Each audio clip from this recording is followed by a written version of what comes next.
And from New York, Ann Coulter, the conservative commentator who may well be the reason Trump tweeted this. She is one of only 45 people he follows on Twitter, and she tweeted one of those Britain First videos just before he did. Ann Coulter, did you know that what these videos were was fake news, effectively, that they weren't what they purported to be and that they were being tweeted by a vile hate group? I did not know they, to this moment, have been proved to be fake. Have you done an investigation of the Dutch boy being kicked by the Muslim? The tweet said it was a migrant Muslim, and there is absolutely no evidence found that it was either a migrant or a Muslim. Do you know that he? Yeah. So, okay, this is the old. No, this is the old. Okay, so it's the usual. You have no evidence for what you tweeted. Okay, fine. No, that isn't proving it false. We've established if you produce evidence that it's false, evidence. I will be happy. We have established that you have no evidence. You were the one who was tweeting it. Well, if it's false, I'll say that it's false. But you can't just say, oh, you haven't proved it, therefore it's false. Well, if only you had a multi-million-dollar news investigation bureau behind you, and maybe you could find out. But no, this idea that we won't count how many Muslims are committing crimes, we won't count how many immigrants are committing crimes, and therefore we're off the point now. Don't worry about that. Says anything about it. Why does this matter? Can you explain to Ann Coulter why it matters that the president is tweeting this stuff? Look, these people have scant regard for facts. They don't ever fact-check their stuff. I think it's appalling. It's unacceptable. It shouldn't go unchallenged. And the thing is, these kind of things have consequences. So, I mean, yesterday in the House of Commons, we launched Islamophobia Awareness Month. And every time these kind of things happen, you hear of hijabs being ripped off girls. You hear of, you know, even grandfathers coming home from the mosque at midnight.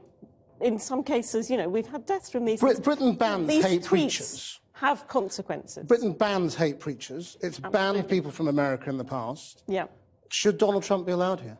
No, he shouldn't. And already that visit has been downgraded. It was going to be a state visit. It's now going to be a visit. Whatever it is, we shouldn't be rolling out the red carpet, any coloured carpet. Even if he comes on a visit, he will still be in Downing Street. He'll still be flying the flag. It's completely unacceptable. This man is noxious, and his presence in this country is not conducive to harmonious race relations. And Coulter, you see the reaction here. The truth is that this is exactly what you want in America, though, isn't it? Because Donald Trump was tweeting this for his own immigration campaign in America rather than the effect in Britain.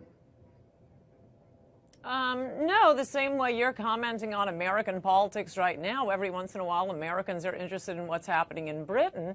I don't think it is about his domestic politics. Again, you haven't established this is untrue.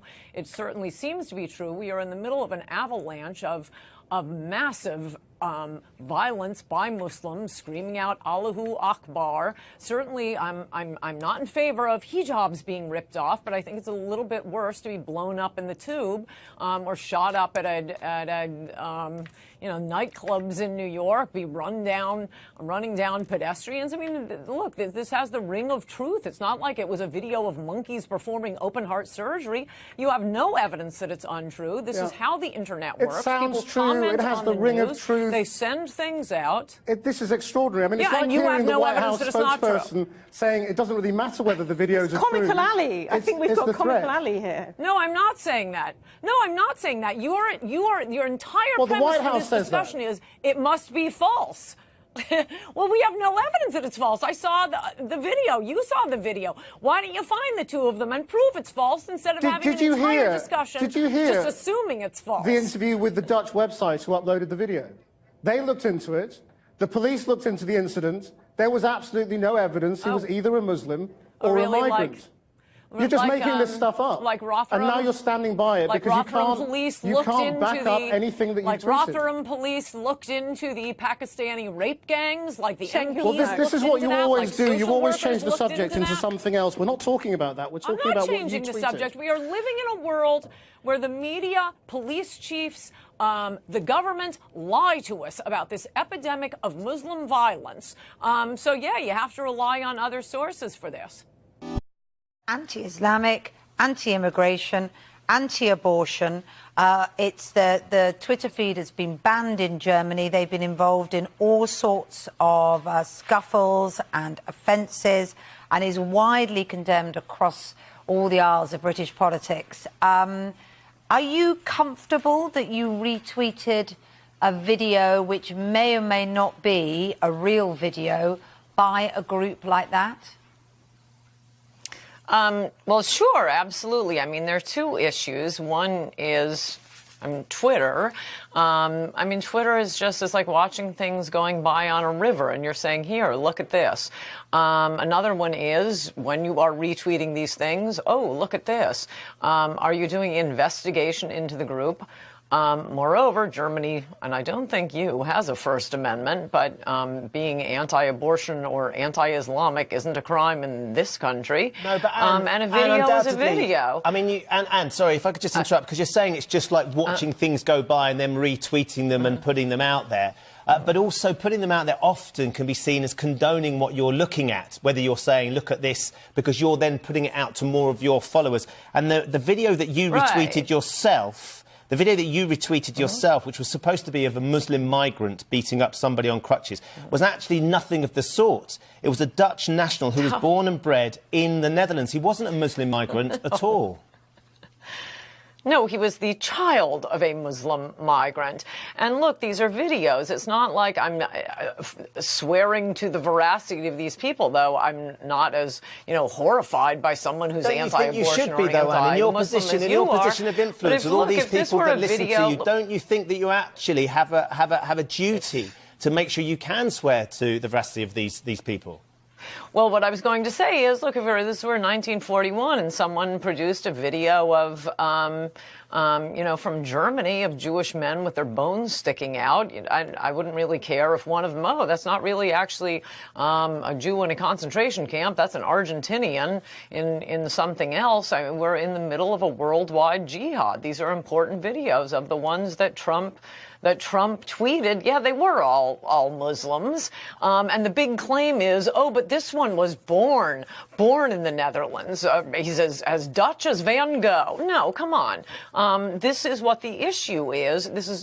Britain has become with all of Western Europe, a cautionary tale, I think, for the United States. If you're just going to keep dumping these people from very different cultures, some of whom are part of this worldwide jihad, you're going to have big problems, and that's what was being pointed out in the videos. So just to be clear, Anne, you are comfortable with these actions, and as you say, you have a right to, although I think it is quite extraordinary. You compare your retweeting of this video with highlighting, the situation of the Jews during the Second World War, but that's for you to make peace with. Let's talk about Donald Trump, because he is the president of the United States, and indeed has directly tweeted our Prime Minister, who wants to distance Britain from these actions, saying she should leave him alone and look to the problems in her country. Now, is it for him, he of all people who's been so critical of fake news, to be retweeting unverified videos which are at the very least inflammatory? Well, you keep talking about these unverified. I don't know what you mean by verified. It's photos, and to just brush off, comparing that, I'll make peace with it, comparing this to the Nazis. Well, I tell you why it's unverified. I tell you what I mean by that. It's because you can film two people fighting, can't you? And it's a video of two people fighting. Or does Theresa just one second, because you challenged me about my questions. Let me explain.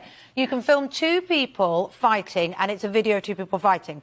You can then layer it, as Britain first does, with turning it into a political thing, that it's a Muslim attacking a white person who's presumably non-Muslim, and then it becomes a whole different thing. So yes, the video does stand, but what is surrounding it and what is being pushed out by this group means something very different. I think we're really losing the plot here if you're not understanding what I'm saying, and very seriously and consistently comparing it to Nazi Germany and the threat of Nazi Germany. And oh boy, Theresa May is no Winston Churchill. I don't know if you guys still like him, but we love him over here, and I think we need to sound the alarm. What these are videos of are people who are maybe not migrants themselves, but the children of migrants. There are a lot spicier videos of tubes blowing up and you know, gang rapes and people being stabbed on the London Bridge and Paris and Brussels and New York and Orlando. I mean, it's just one incident after another.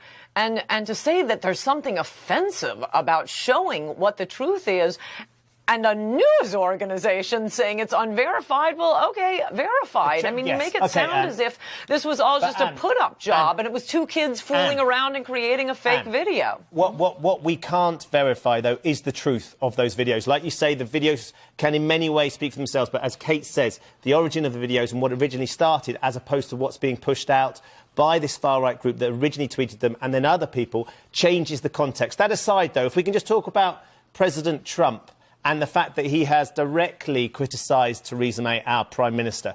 Where do you think this leaves our so-called special relationship? Do you think President Trump will still be welcome here in the UK because he's slated in to have a state visit shortly? Do you think he would still sort of be as welcome as perhaps he would have been before this whole incident? Well, I don't think he's ever been welcome. Wasn't there a big petition to keep him out right after he was inaugurated? I mean, personally, I'd prefer that he'd stay in this country. His campaign was to put America first, and we need a lot of work. I'm getting a little